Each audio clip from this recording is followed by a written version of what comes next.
Sebentar lagi sidang akan kita gelar. Majelis Hakim akan memasuki ruang sidang. Persiapan. Hadirin dimohon berdiri, Majelis Hakim memasuki ruang persidangan.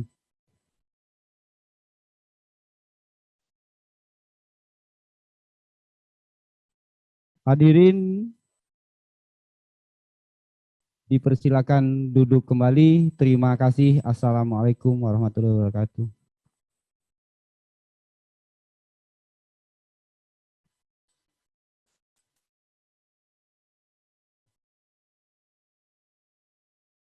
Skor sidang dicabut dan sidang dilanjutkan, dinyatakan terbuka untuk umum.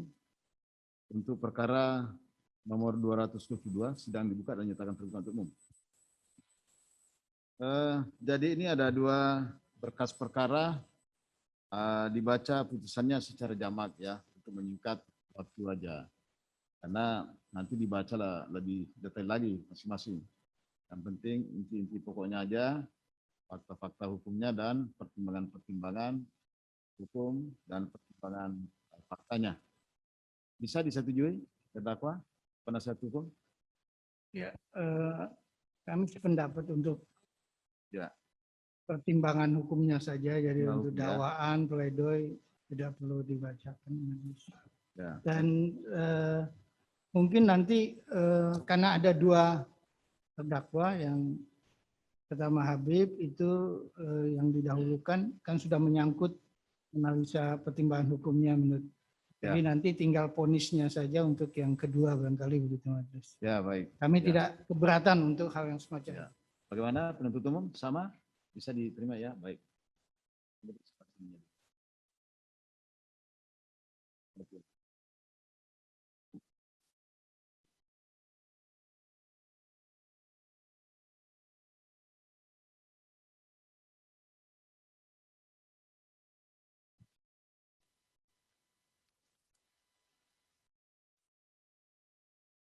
Putusan nomor 221 Pitsus 2021 garing PN Jakarta Timur dan nomor 222 garing Pitsus garing 2021 garing PN Jakarta Timur. Demi keadilan berdasarkan ketuhanan yang Maha Esa. Pengadilan Negeri Jakarta Timur yang memeriksa dan mengadili perkara pidana pada pengadilan tingkat pertama dengan acara pemeriksaan biasa telah menjatuhkan putusan sebagai berikut dalam perkara terdakwa. Nama Muhammad Rizik bin Sayyid Hussein Shihab alias Habib Muhammad Rizik Shihab. Identitasnya telah termuat lengkap dalam putusan ini. H. Haris Ubaidillah SPDI. H. Ahmad Sabri Lubis. Ali Alwi Alatas bin Alwi Alatas.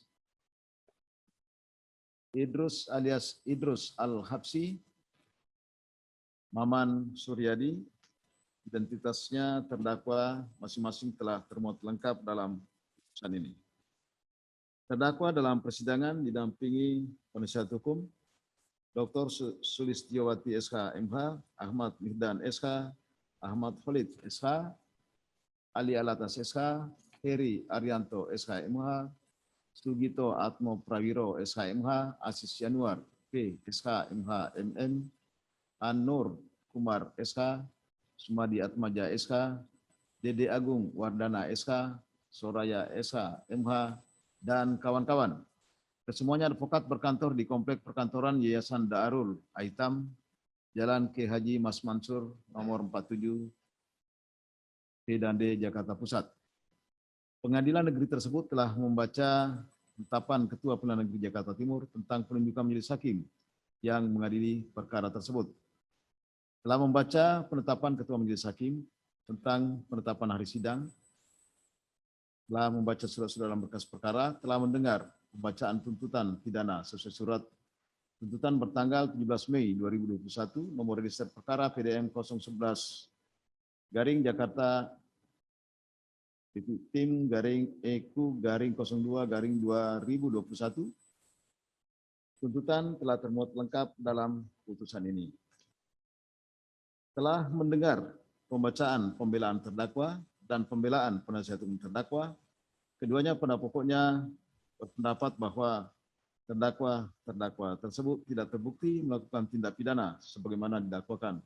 Selanjutnya, memohon agar terdakwa dibebaskan dari segala dakwaan. Menimbang bahwa terdakwa diajukan ke persidangan berdasarkan surat dakwaan nomor register PDM 796 JKTT Tim garing 12 garing 2021 tanggal 11 Desember 2021 pada pokoknya sebagai berikut. Dakwaan telah termuat dalam putusan.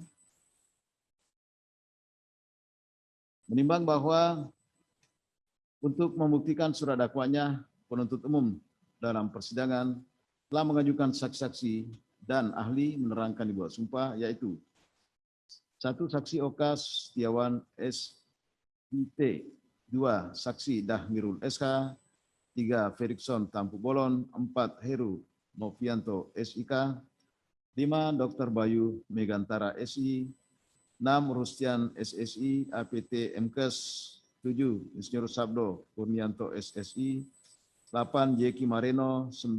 Mawardi SAG MAG, 10. M. Soleh SIP MSI, 11. Dr. Safrin Liputo, 12. Budi Cahyono SKMH, 13. Tamam, 14. Cecep Sutisna, 15. Dr. Andes Arifin MAP, 6. Setianto, 17. Abda Ali, 18. Dahyatul Kalbi alias Bobi, 19. Dr. Andes Endra Morianto APT MM, 20. M. Budi Hidayat, 21. Dr. Andes H. Sukana, 22. Dr. Widya Stuti MKM, 23. Haris Ubadillah SPDI, ya saling bersaksi karena terdakwa, dan ahli Heri Priyanto ST CF CHFI MSE OFC, 2.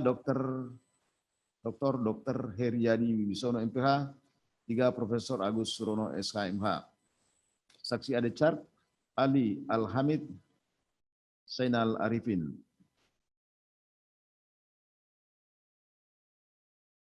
Sedangkan ahli Adechart Dr. Abdul Khair Ramadan SKMH, Dr.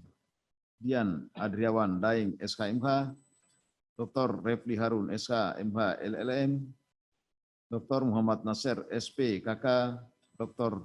Lutfi Hakim, Dr. Tonang Dwi Ardianto SPPK PhD, Dr. Franz Asisi datang. Terdakwa telah memberikan keterangan. Selengkapnya keterangan saksi, keterangan ahli, dan keterangan terdakwa telah termuat dalam putusan ini.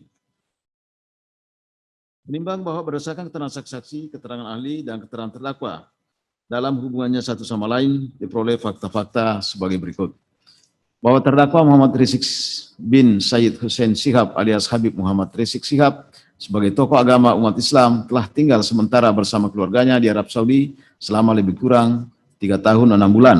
Terdakwa pada hari Selasa tanggal 10 November 2020 datang kembali di Indonesia dengan menumpang pesawat udara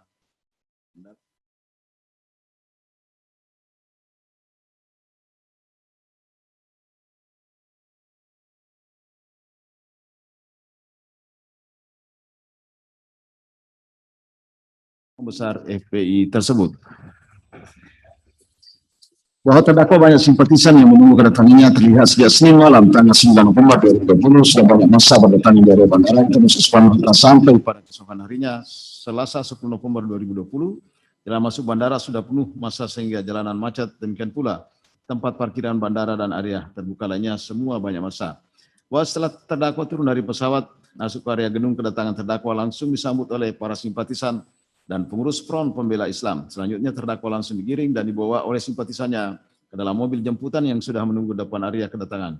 Selanjutnya terdakwa langsung dibawa menuju Jakarta di kemudian terdakwa, sedangkan memenuhi pemeriksaan imigrasi dan pemeriksaan administrasi kesehatan yang harus dilakukan oleh setiap penumpang pesawat dari luar negeri tidak lagi dilakukan terhadap diri terdakwa. Bahwa sekira jam 10 pagi WIB terdakwa meninggalkan Bandara Internasional Cengkareng, namun karena sepanjang jalan dari bandara macet sehingga terdakwa baru dapat sampai di rumahnya di Jalan Petamburan 3 Gang Paksi, Kelurahan Petamburan, Kecamatan Tanah Abang, Jakarta Pusat sekira jam 14.00 siang. Bahwa kedatangan terdakwa di Indonesia langsung melakukan beberapa kegiatan, diantaranya adalah perayaan Maulid Nabi Muhammad SAW, acara pernikahan putrinya yang keempat, acara peletakan batu pertama pembangunan masjid di Pesantren Alam Agrokultural Markas Syariah di Megamendung, Kabupaten Bogor. Bahwa kedatangan terdakwa di Indonesia juga sudah ada panitia dibentuk oleh pengurus FPI untuk acara Maulid Nabi dirangkaikan dengan pernikahan putri terdakwa pada hari Sabtu tanggal 14 November 2020 sekira jam 19.30 WIB sampai selesai bertempat di Jalan Petamburan 3, Kelurahan Petamburan, Kecamatan Tanah Abang, Jakarta Pusat.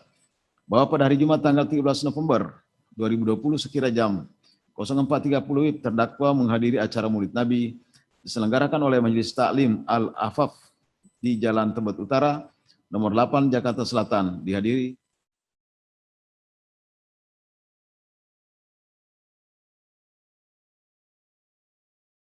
berbicara.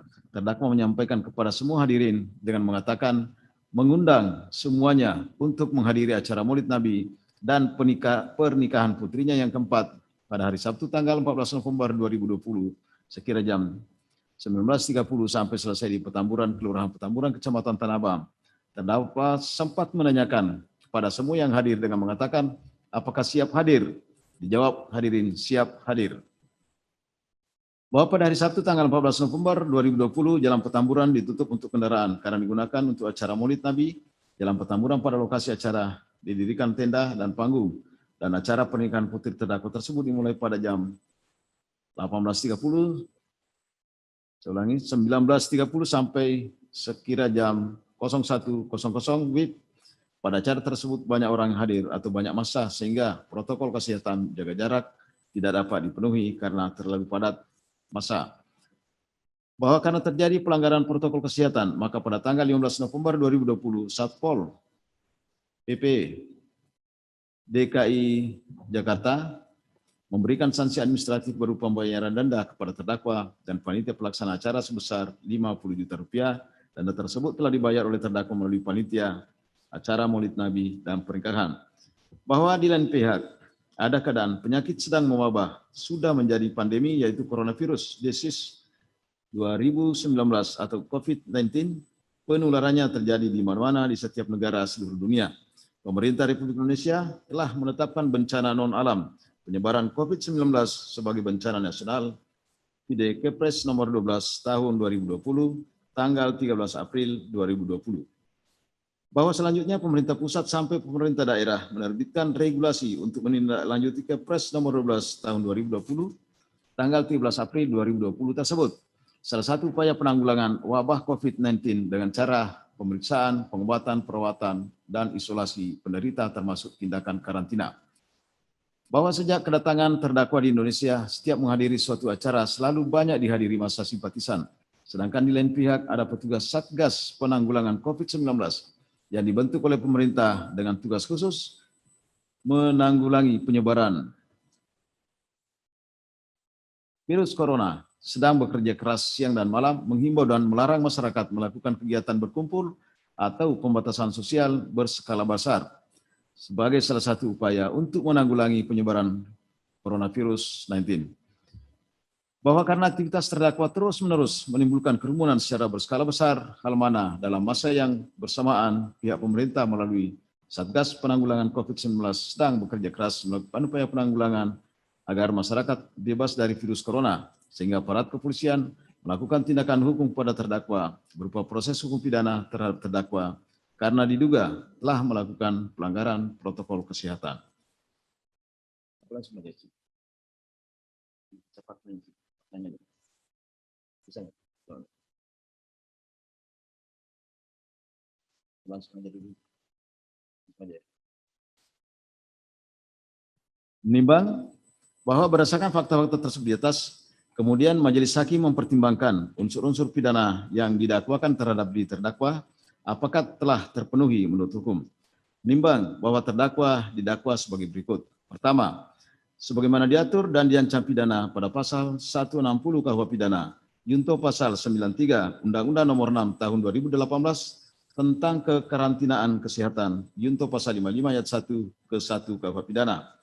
Atau kedua, sebagaimana diatur dan diancam pidana pada pasal 216 ayat 1 KUH pidana, junto pasal 55 ayat 1 ke 1 KUH pidana. Atau ketiga, sebagaimana diatur dan diancam pidana pada pasal 93 Undang-Undang Nomor 6 Tahun 2018 tentang kekarantinaan kesehatan, junto pasal 55 ayat 1 ke 1 KUH pidana. Atau keempat, sebagaimana diatur dan diancam pidana pada pasal 14 ayat 1 Undang-Undang Nomor 4 Tahun 1984 tentang wabah penyakit menular, junto pasal 55 ayat 1 ke 1 KUH pidana. Dan kelima, sebagaimana diatur dan diancam pidana pada pasal 82A ayat 1 junto pasal 59 ayat 3 huruf C dan D Undang-Undang Nomor 16 Tahun tentang penetapan pemerintah pengganti Undang-Undang Nomor 2 Tahun 2013 tentang perubahan atas Undang-Undang Nomor 13 Tahun 2013 tentang organisasi kemasyarakatan menjadi undang-undang. Junto pasal 55 ayat 1 ke 1 KUH pidana, junto pasal 10 huruf B KUH pidana, junto pasal 35 ayat 1 KUH pidana. Menimbang bahwa sebelum majelis hakim mempertimbangkan dakwaan yang dianggap memenuhi fakta-fakta yang terungkap dalam persidangan, terlebih dahulu mempertimbangkan dakwaan pertama pasal 160 KUH pidana, junto pasal 93 Undang-Undang Nomor 6 Tahun 2018 tentang kekarantinaan kesehatan, junto pasal 55 ayat 1 ke 1 KUH pidana, dakwaan tersebut dianggap penuntut umum telah terbukti. Bahwa tuntutan penuntut umum tersebut yang menyatakan dakwaan pertama telah terbukti, majelis hakim berpendapat tuntutan tersebut dinyatakan tidak dapat diterima dengan pertimbangan sebagai berikut. Bahwa jika memperhatikan unsur pasal 160 KUH pidana yaitu di muka umum dengan lisan atau tulisan menghasut supaya melakukan perbuatan pidana, melakukan kekerasan terhadap penguasa umum, atau tidak menuruti baik ketentuan undang-undang maupun perintah jabatan yang diberikan berdasarkan ketentuan undang-undang. Bahwa dihubungkan dengan fakta-fakta yang terungkap dalam persidangan pada pokoknya yaitu bahwa pada tanggal 13 November 2020 sekira jam 05 subuh WIB, terdakwa menghadiri Maulid Nabi yang diselenggarakan oleh Majelis Taklim Al-Afaf di Jalan Tebet, Utara 2B, Tebet nomor 8 sampai 10, Jakarta Selatan.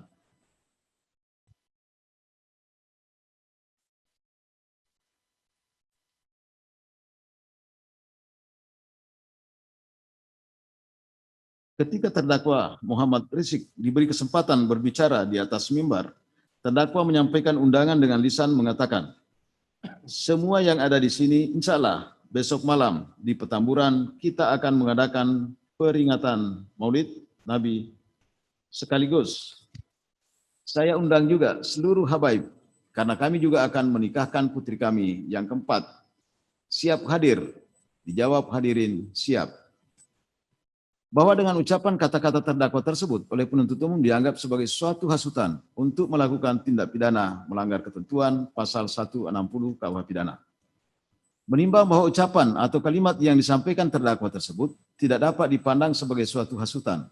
Sesuai Kamus Besar Bahasa Indonesia, tindakan penghasutan adalah suatu perwujudan untuk membangkitkan hati orang supaya marah atau untuk melawan atau memberontak. Karena itu hasutan mempunyai makna negatif.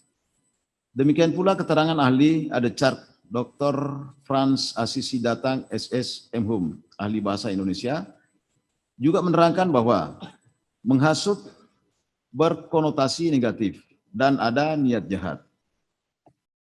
Bahwa undangan yang disampaikan secara lisan oleh terdakwa Muhammad Rizik tersebut sama sekali tidak mempunyai makna negatif dan tidak berniat jahat.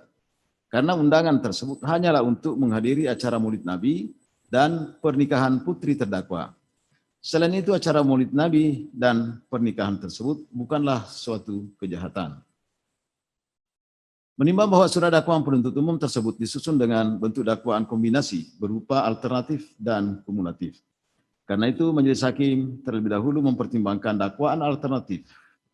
Di sini langsung dipilih dakwaan yang dipandang sesuai dengan fakta-fakta di persidangan, yaitu dakwaan alternatif ketiga, pasal 93 Undang-Undang Nomor 6 Tahun 2018 tentang kekarantinaan kesehatan, Yunto pasal 55 ayat 1 ke 1 KUH pidana. Adapun unsur-unsur pidananya sebagai berikut: 1. Setiap orang.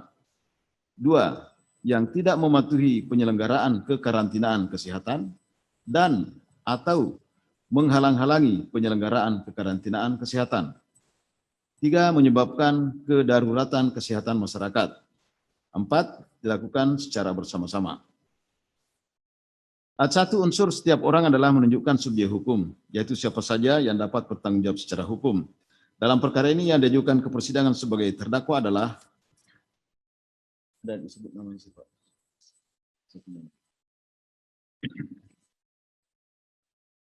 Saya ulangi. Yang diajukan ke persidangan sebagai terdakwa adalah Muhammad Rizik bin Syed Hussein Shihab alias Habib Muhammad Rizik Shihab, Haris Ubadillah SPDI, Ahmad Sabri Lubis, Ali Alwi Alatas bin Alwi Alatas, Idrus alias Idrus Al-Habsi, dan Maman Suryadi. Identitasnya masing-masing tersebut di atas telah diakui dan dibenarkan oleh para terdakwa tersebut. Sepanjang dalam pemeriksaan di persidangan, terdakwa-terdakwa tersebut dapat menjawab setiap pertanyaan yang diajukan kepadanya sebagaimana layaknya orang yang sehat akal dan pikirannya. Karena itu unsur setiap orang telah terpenuhi. 2.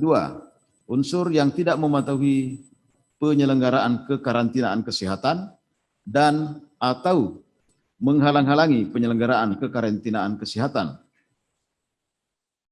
Ada 2 kaidah hukum pada unsur ini. Yang pertama, tidak mematuhi penyelenggaraan kekarantinaan kesehatan, dan kedua, menghalang-halangi penyelenggaraan kekarantinaan kesehatan. Bahwa kedua kaidah hukum tersebut bersifat alternatif, salah satu di antaranya terpenuhi, maka unsur ini dipandang telah terpenuhi. Bahwa yang dimaksud kekarantinaan kesehatan adalah upaya mencegah, menangkal keluar atau masuknya penyakit dan atau faktor risiko kesehatan masyarakat yang berpotensi menimbulkan kedaruratan kesehatan masyarakat. PD pasal 1 angka 1 Undang-Undang Nomor 6 Tahun 2018 tentang kekarantinaan kesehatan. Sedangkan kekarantinaan adalah pembatasan kegiatan dan atau pemisahan seseorang yang terpapar penyakit menular sebagaimana ditetapkan dalam peraturan perundang-undangan meskipun belum menunjukkan gejala apapun atau sedang berada dalam masa inkubasi. Menimbang bahwa yang menjadi pokok permasalahan sekarang adalah apakah terdakwa-terdakwa tersebut ada melakukan perbuatan tidak mematuhi penyelenggaraan kekarantinaan kesehatan atau telah menghalang-halangi penyelenggaraan kekarantinaan kesehatan. Menimbang bahwa sesuai keterangan saksi-saksi, keterangan terdakwa dalam hubungannya satu sama lain diperoleh fakta-fakta sebagai berikut. Bahwa pada tanggal 14 November 2020 bertempat di Jalan Petamburan, Kelurahan Petamburan, Kecamatan Tanah Abang, Jakarta Pusat, terdakwa Muhammad Rizik melakukan acara pernikahan putrinya yang keempat. Acara pernikahan tersebut dilakukan bersamaan dengan acara atau dirangkaikan dengan acara Maulid Nabi. Bahwa sehari sebelum acara Maulid Nabi dan acara pernikahan putri terdakwa Muhammad Rizik dilangsungkan, yaitu pada hari Jumat tanggal 13 November 2020, terdakwa menghadiri acara Maulid di Tebet, Jakarta Selatan yang diselenggarakan oleh Majelis Taklim Al-Afaf di Jalan Tebet Utara nomor 2. Tebet Utara 2B nomor 8 sampai 10 Jakarta Selatan. Acara tersebut dimulai sejak jam 04.30 WIB, dihadiri sekitar kurang lebih 1.500 orang. Setelah terdakwa Muhammad Rizik naik ke atas panggung atau podium memberikan ceramah dengan menggunakan speaker, dan pada akhir ceramahnya terdakwa menyampaikan kepada yang hadir,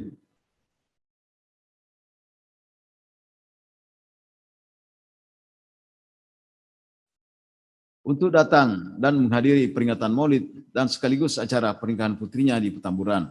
Terdakwa menyampaikan undangan lisan dengan kata-kata, semua yang ada di sini, insya Allah besok malam di Petamburan kita akan mengadakan peringatan Maulid Nabi. Sekaligus saya undang juga saudara Habaib karena kami juga akan menikahkan putri kami yang keempat.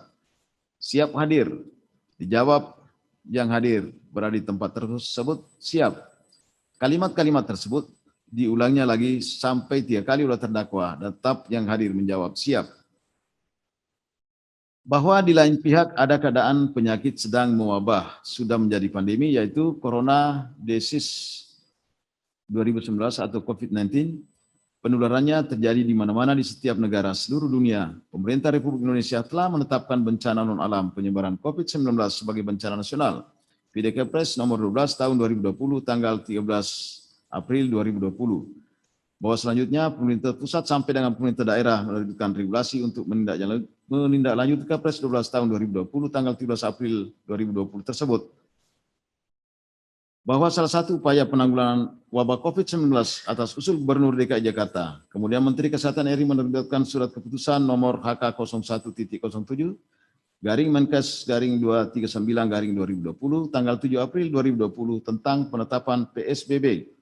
Pembatasan sosial berskala besar di Provinsi DKI Jakarta dalam rangka percepatan penanganan COVID-19.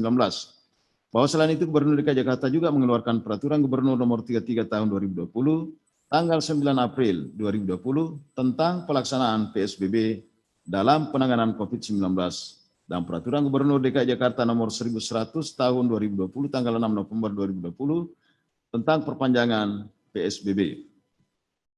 Menimbang bahwa dari berbagai peraturan tersebut di atas berlaku secara efektif pada saat berlangsungnya acara Maulid Nabi dan acara pernikahan putri keempat terdakwa Muhammad Rizik pada hari Sabtu tanggal 14 November 2020 sekira jam 19.30 sampai jam 01.00 WIB di Petamburan, Kelurahan Petamburan, Kecamatan Tanah Abang, Jakarta Pusat. Bahwa sesuai keterangan saksi Heru Novianto SIK Kapolres Jakarta Pusat pada waktu kejadian, Dr. Bayu Megantara MSI Wali Kota Jakarta Pusat pada waktu kejadian, Jeki Mareno Ketua RT 02 RW 04 Kelurahan Petamburan, Dr. Andas Arifin MAP Kasat Pol Pamong Praja, kesemuanya menerangkan pada pokoknya sebagai berikut. Bahwa pada waktu berlangsung acara maulid dan akad nikah putri terdakwa Muhammad Rizik pada Sabtu tanggal 14 November 2021 waktu jam 19.30 sampai jam 01.00 WIB malam dilakukan di Jalan Petamburan memakai tenda ukuran sekitar 4 meter kali 60 meter dan ada panggung ukuran 5 meter kali 40 meter. Bahwa pada acara tersebut banyak massa datang, sehingga pada panggung maupun di tenda orang berdempetan atau terjadi kerumunan melebihi batas maksimum, yaitu seharusnya tidak boleh melebihi 50% dari kapasitas tempat duduk. Menimbang bahwa berdasarkan fakta-fakta tersebut di atas cukup jelas terlihat pada acara Maulid Nabi yang dirangkaikan dengan pernikahan putri keempat terdakwa Muhammad Rizik telah terjadi kerumunan massa melebihi batas maksimum, yaitu jumlah orang tidak boleh melebihi 50% dari ruangan tempat acara. Bahwa dengan demikian unsur yang tidak mematuhi penyelenggaraan kekarantinaan kesehatan telah terpenuhi. A3 unsur menyebabkan kedaruratan kesehatan masyarakat. Bahwa menurut ketentuan pasal 1 angka 2 Undang-Undang Nomor 6 Tahun 2018 tentang kekarantinaan kesehatan, yang dimaksud dengan kedaruratan kesehatan masyarakat adalah kejadian kesehatan masyarakat yang bersifat luar biasa dengan ditandai penyebaran penyakit menular dan atau kejadian yang disebabkan oleh radiasi nuklir, pencemaran biologi, kontaminasi kimia, bioterorisme, dan pangan yang menimbulkan bahaya kesehatan dan berpotensi menyebar lintas wilayah atau lintas negara. Bahwa berpijak pada pengertian kedaruratan kesehatan masyarakat tersebut di atas, kemudian dipertimbangkan apakah adanya kerumunan massa pada acara Maulid Nabi dan pernikahan putri keempat terdakwa Muhammad Rizik mengakibatkan terjadi kedaruratan kesehatan masyarakat berupa adanya penyebaran COVID-19. Menimbang bahwa dalam ilmu hukum pidana dikenal ajaran kausalitas, yaitu ajaran sebab akibat, khususnya pada tindak pidana yang menekankan pada akibat dari perbuatan atau delik material. Secara garis besar ada dua teori kausalitas, yaitu satu, teori conditio sine qua non atau teori syarat. Suatu perbuatan haruslah dianggap sebagai sebab dari suatu akibat. Apabila perbuatan itu tidak dapat ditiadakan untuk timbulnya akibat itu, maka perbuatan itu adalah sebab. Semua syarat yang turut menyebabkan suatu akibat dan tidak dapat ditiadakan dalam rangkaian faktor-faktor yang bersangkutan harus dianggap sebagai sebab atau kausa akibat itu, dari akibat itu. Dua, teori adekuat berpandangan bahwa antara rangkaian peristiwa yang mendahului akibat tersebut adalah yang dekat atau sepadan dengan timbulnya yang dilarang. Teori adekuat sama yang diajarkan teori relevansi, hanya nama yang berbeda. Sesuai pendapat Prof. Mulyatno SK,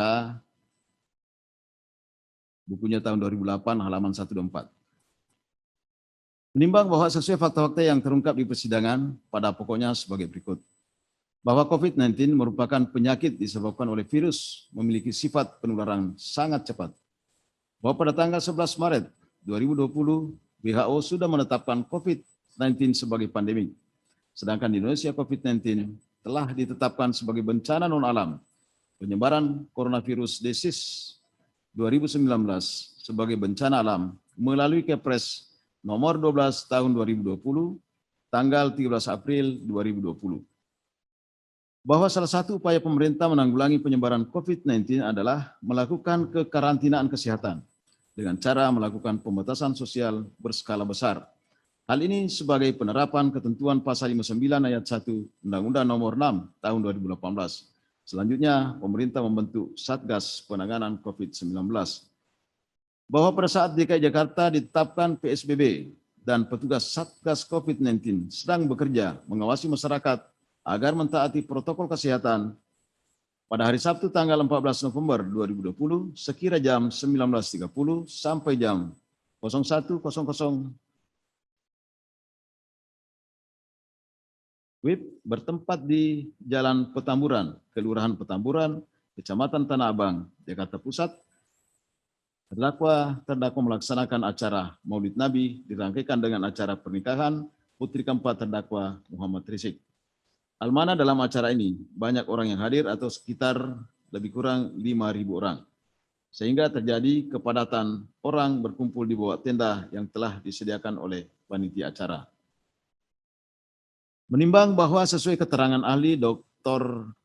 Haryadi Wibisono MPH, Ketua Umum Perhimpunan Ahli Epidemiologi Indonesia, dan saksi Dr. Widya Stuti, MKM, Kepala Dinas Kesehatan Provinsi DKI Jakarta, menerangkan jika dibandingkan sebelum dan sesudah tanggal 14 November 2020, di DKI Jakarta terjadi adanya kenaikan incidence rate dari 1059 per 100.000 menjadi 1124 per 100.000. Bahkan meningkat menjadi 1204 per 100.000. Positif rate dari 9.3 menjadi 9.9. Hal ini bermakna terjadi peningkatan kasus akibat adanya peningkatan penularan. Menimbang bahwa memang tidak dapat dipastikan apakah adanya peningkatan kasus penularan COVID-19 tersebut hanya bersumber dari Petamburan tempat terdakwa Muhammad Rizik melaksanakan acara. Namun jika menerapkan teori conditio sine qua non maupun teori adekuat, maka acara Maulid Nabi yang dirangkaikan acara pernikahan tersebut termasuk sebab terjadinya peningkatan kedaruratan kesehatan masyarakat di DKI Jakarta. Karena pada saat acara tersebut berlangsung tidak diterapkan jaga jarak minimal 1,5 meter bagi orang yang berkumpul dalam area acara.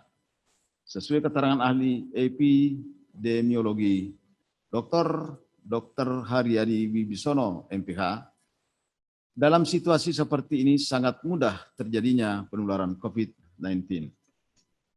Menimbang bahwa berdasarkan fakta tersebut, maka unsur menyebabkan kedaruratan kesehatan masyarakat telah terpenuhi.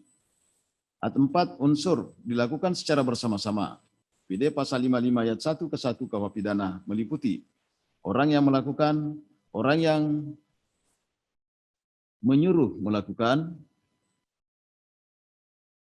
orang yang turut melakukan, atau orang yang membujuk.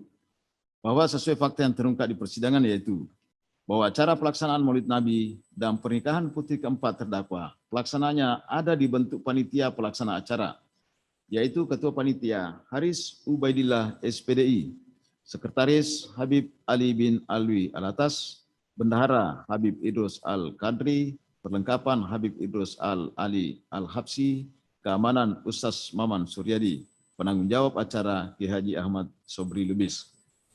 Bahwa panitia tersebut telah bekerja bersama-sama menyiapkan sarana, yaitu tenda, panggung, sound system, kursi, dan sebagainya, sehingga acara Maulid Nabi dan acara pernikahan dapat terlaksana dengan dihadiri banyak orang. Bahwa sesuai fakta-fakta tersebut, maka unsur dilakukan secara bersama-sama telah terpenuhi.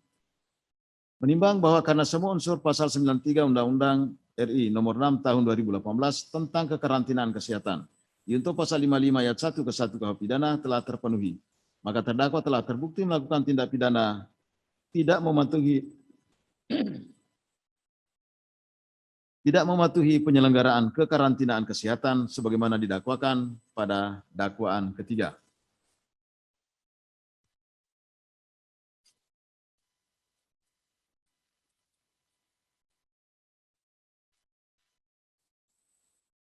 Menimbang bahwa mengenai pembelaan terdakwa yang menganggap perkara ini sebagai perkara politik kriminalisasi yang ditandai adanya praktek pidanaisasi, diskriminasi hukum, manipulasi fakta. PD pembelaan terdakwa halaman 14 sampai dengan halaman 24. Hemat Majelis Hakim, alasan pembelaan terdakwa tersebut dinyatakan tidak dapat diterima karena cukup jelas terdakwa didakwa melakukan tindak pidana sebagaimana didakwakan penuntut umum dan berdasarkan bukti-bukti di persidangan, ternyata dakwaan ketiga pasal 93 Undang-Undang RI nomor 6 tahun 2018 tentang kekarantinaan kesehatan Yunto pasal 55 ayat 1 ke 1 KUH pidana telah terpenuhi. Bahwa selain itu, pemerintah melalui aparat hukum kepolisian melakukan proses hukum pidana terhadap pelanggaran kekarantinaan kesehatan, inkasu pelanggaran protokol kesehatan, tidak lain sebagai upaya untuk menjaga ketertiban dalam masyarakat.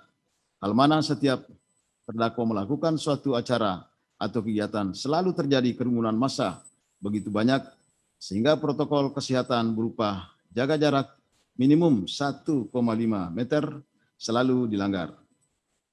Jika keadaan tersebut dibiarkan secara terus-menerus, maka berpotensi menyebarkan penyakit COVID-19.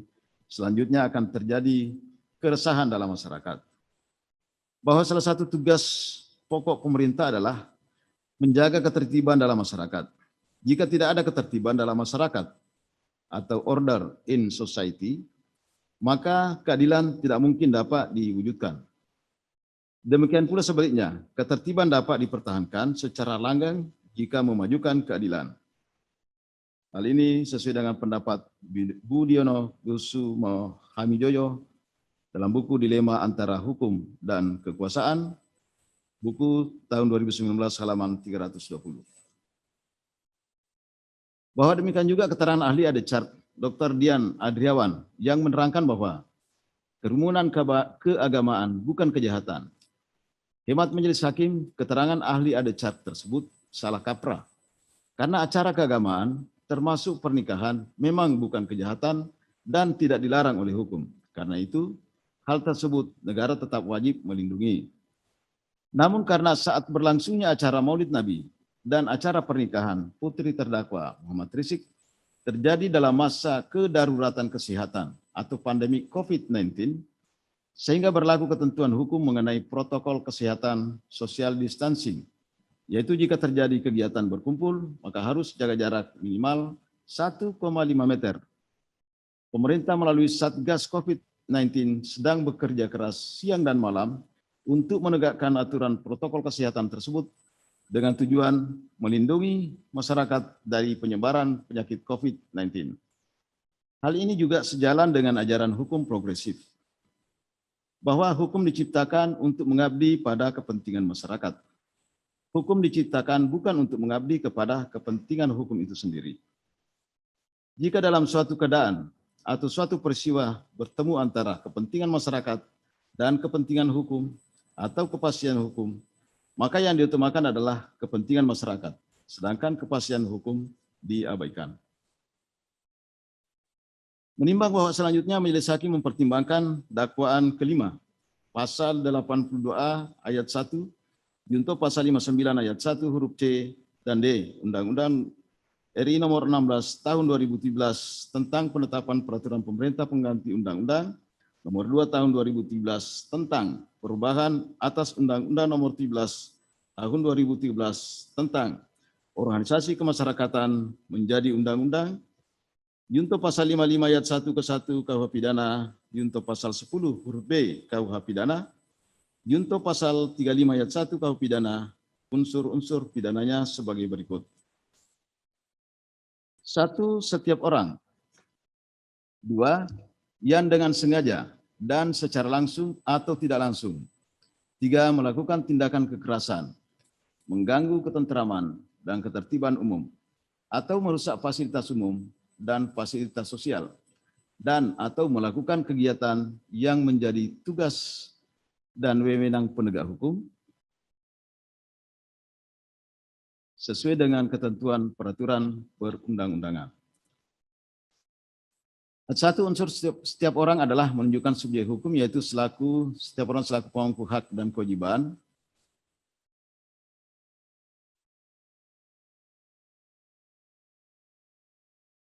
kepadanya dapat bertanggung jawab secara hukum. Selain itu ada memangku kedudukan sebagai anggota atau pengurus ormas.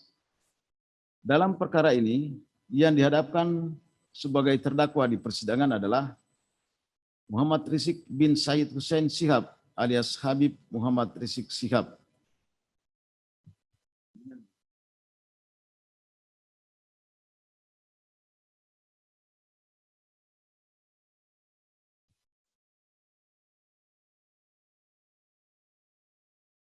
Dan terdakwa Haris Ubaidillah SPDI, terdakwa Ahmad Sabri Lubis, terdakwa Ali Alwi Alatas bin Alwi Alatas, terdakwa Idrus alias Idrus Al-Habsi, terdakwa Maman Suryadi, identitasnya sebagaimana tersebut di atas. Dalam kedudukannya, terdakwa Muhammad Rizik Shihab selaku Imam Besar Front Pembela Islam FPI.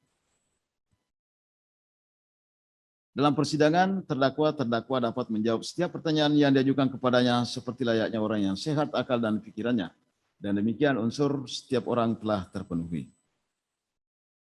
Menimbang bahwa selanjutnya Majelis Hakim langsung mempertimbangkan 3 unsur melakukan tindakan kekerasan, mengganggu ketentraman dan ketertiban umum, atau merusak fasilitas umum dan fasilitas sosial, dan atau melakukan kegiatan yang menjadi tugas dan wewenang penegak hukum sesuai dengan ketentuan peraturan perundang-undangan. Unsur ini merupakan perbuatan yang dilarang dilakukan. Ada beberapa perbuatan yang dilarang tersebut, namun bersifat alternatif. Jika salah satu perbuatan terbukti dilakukan, maka unsur ini dianggap telah terpenuhi.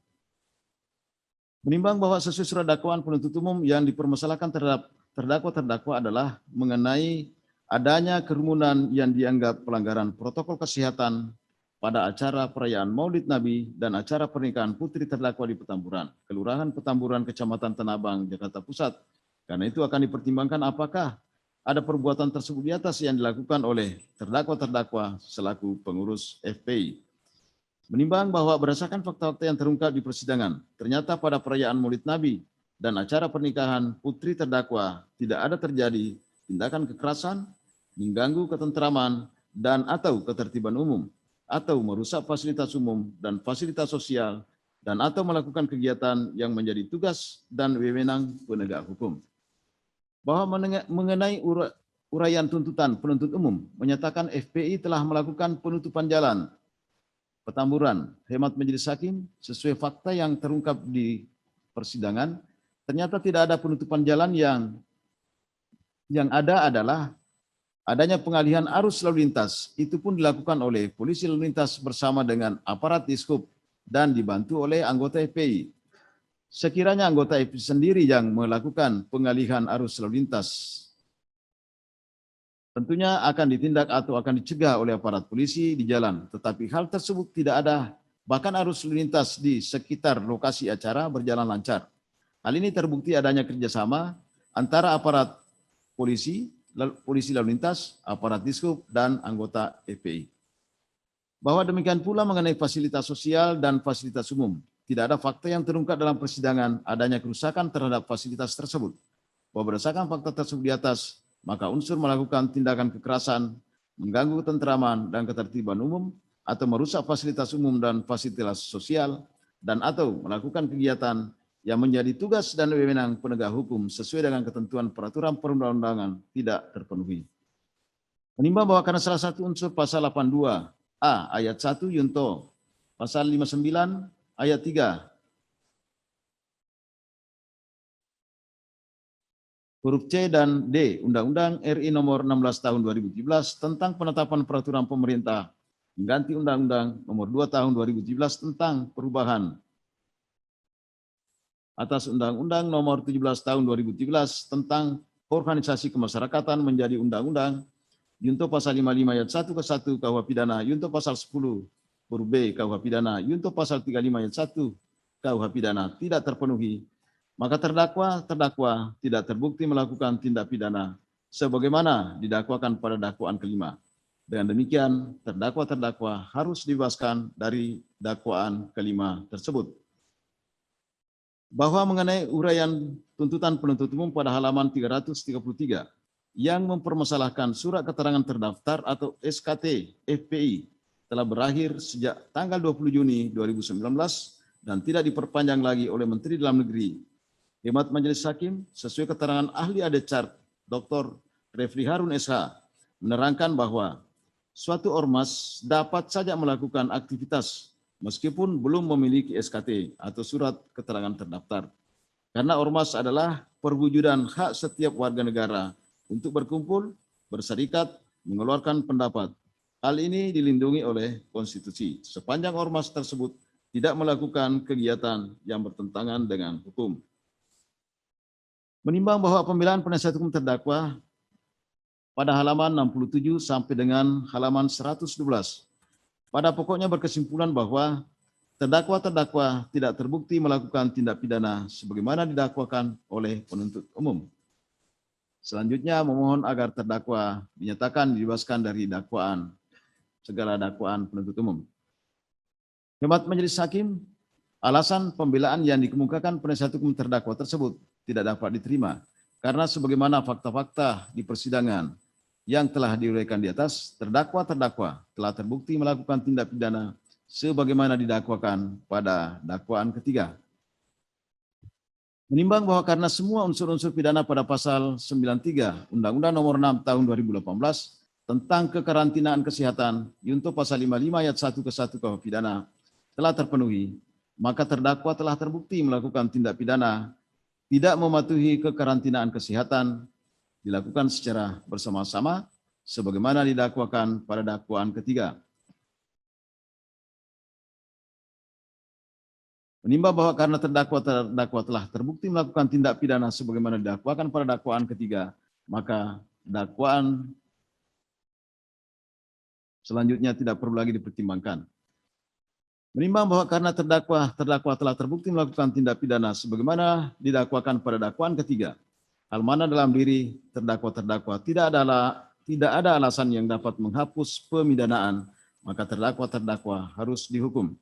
Menimbang bahwa sebelum menyatukan putusan, Majelis Hakim mempertimbangkan tuntutan pidana yang diajukan penuntut umum terhadap diri terdakwa dengan pidana penjara terdakwa Muhammad Rizik Syihab selama 2 tahun dan terdakwa Haris Ubaidillah SPDI terdakwa H. Ahmad Sabri Lubis, terdakwa Ali Alwi Alatas bin Alwi Alatas, terdakwa Idrus alias Idrus Al-Habsi, terdakwa Maman Suryadi,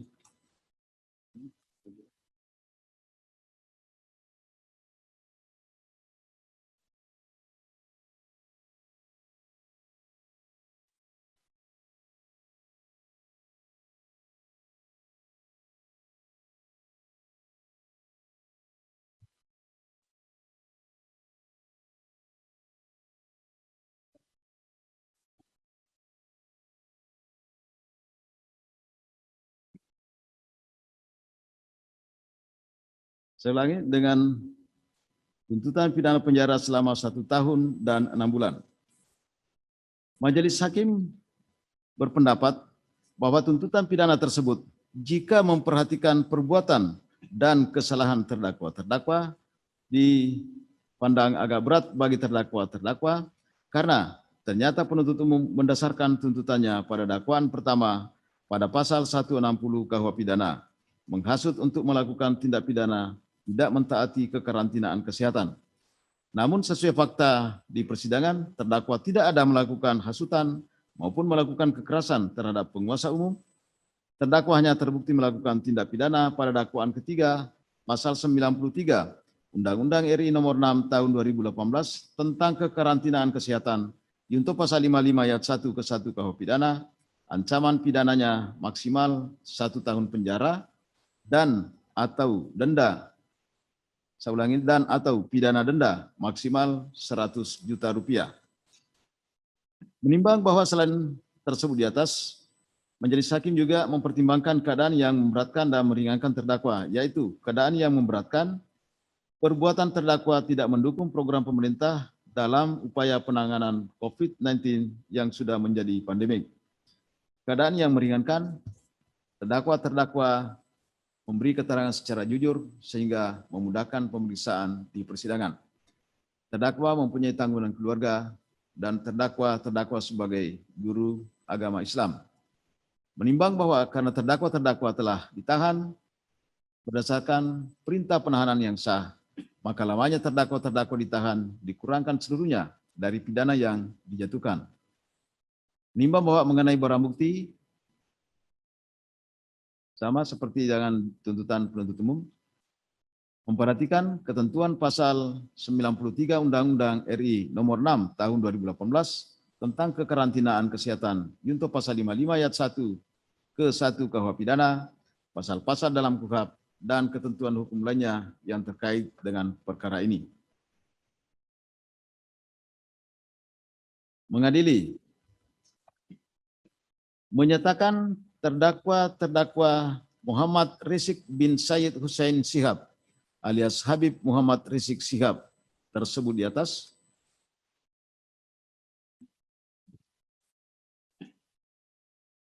dan terdakwa H. Haris Ubaidillah SPDI, H. Ahmad Sabri Lubis, Ali Alwi Alatas bin Alwi Alatas, Idrus alias Idrus Al-Habsi, Maman Suryadi, identitasnya masing-masing tersebut di atas, telah terbukti secara sah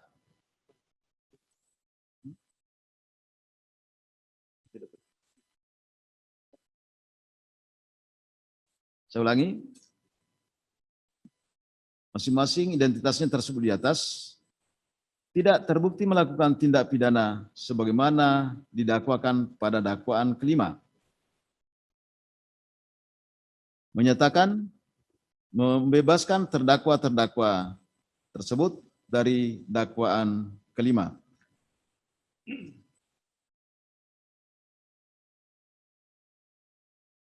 Tiga, menyatakan terdakwa Muhammad Rizik bin Sayyid Hussein Shihab alias Habib Muhammad Rizik Shihab, terdakwa H. Haris Ubaidillah SPDI, terdakwa H. Ahmad Sabri Lubis, terdakwa Ali Alwi Alatas bin Alwi Alatas, terdakwa Idrus alias Idrus Al-Habsi, terdakwa Maman Suryadi, identitasnya masing-masing tersebut di atas, telah terbukti secara sah dan meyakinkan melakukan tindak pidana tidak mematuhi penyelenggaraan kekarantinaan kesehatan yang dilakukan secara bersama-sama sebagaimana didakwakan pada dakwaan ketiga pasal 93 Undang-Undang RI nomor 6 tahun 2018 tentang kekarantinaan kesehatan.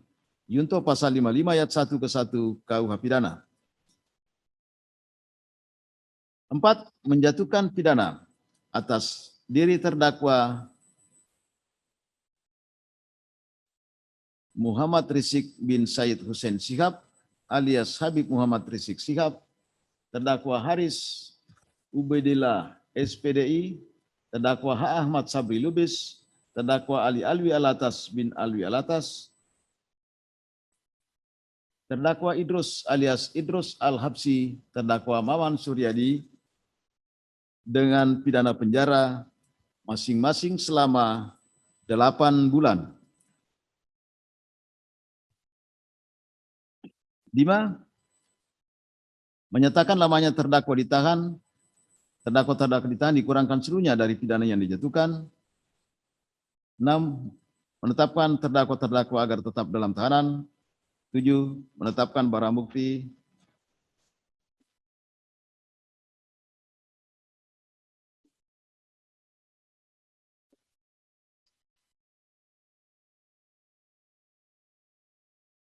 Nomor urut 1 sampai 112 tetap terlampir dalam berkas perkara. 8. Membebani para terdakwa untuk membayar biaya perkara masing-masing sebesar Rp5.000. Demikian diputuskan dalam rapat permusyawaratan Majelis Hakim Pengadilan Negeri Jakarta Timur pada hari Jumat tanggal 21 Mei 2021 oleh kami Suparman Nyompa SH MH sebagai Hakim Ketua Majelis, M. Johan Arifin SH, dan Agam Sarif Baharudin SH MH masing-masing sebagai Hakim Anggota. Putusan mana diucapkan pada hari Kamis tanggal 27 Mei 2021 pada persidangan yang dinyatakan terbuka untuk umum oleh Majelis Hakim tersebut dibantu oleh Suroyo SH MH Panitera Pengganti, dihadiri Sahnan Tanjung BSC SH dan kawan-kawan penuntut umum pada Kejaksaan Negeri Jakarta Timur, dan di hadapan para terdakwa didampingi penasihat hukumnya. Jadi gitu ya, intinya bahwa menurut Majelis Hakim para terdakwa terbukti melakukan tindak pidana sebagaimana didakwakan pada dakwaan ketiga. Ya, itu perbedaan sedikit dengan penuntut umum. Kemudian dakwaan kelima dinyatakan tidak terbukti sehingga dibebaskan. Ya. Kemudian saudara dijatuhi pidana penjara masing-masing selama 8 bulan, dikurangi selama ditahan. Inti pokoknya begitu. Saudara punya hak ya, apakah menerima, pikir-pikir atau banding. Sebelumnya silakan konsultasi dulu dengan penasihat hukum saudara. Silakan dulu konsultasi dengan penasihat hukum. Silakan.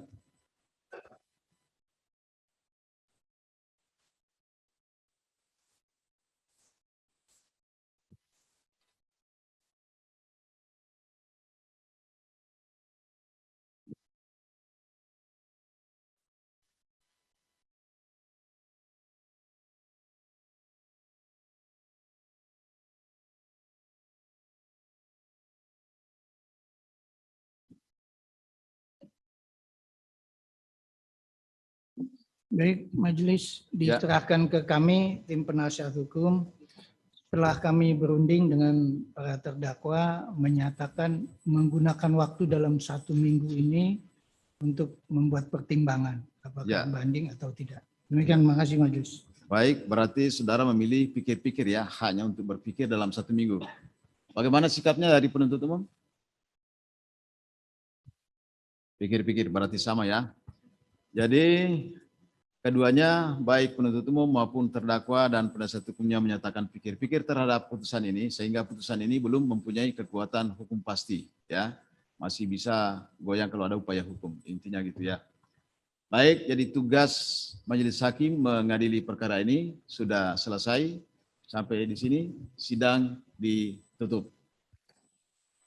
Hadirin yang berdiri, majelis hakim meninggalkan ruang persidangan.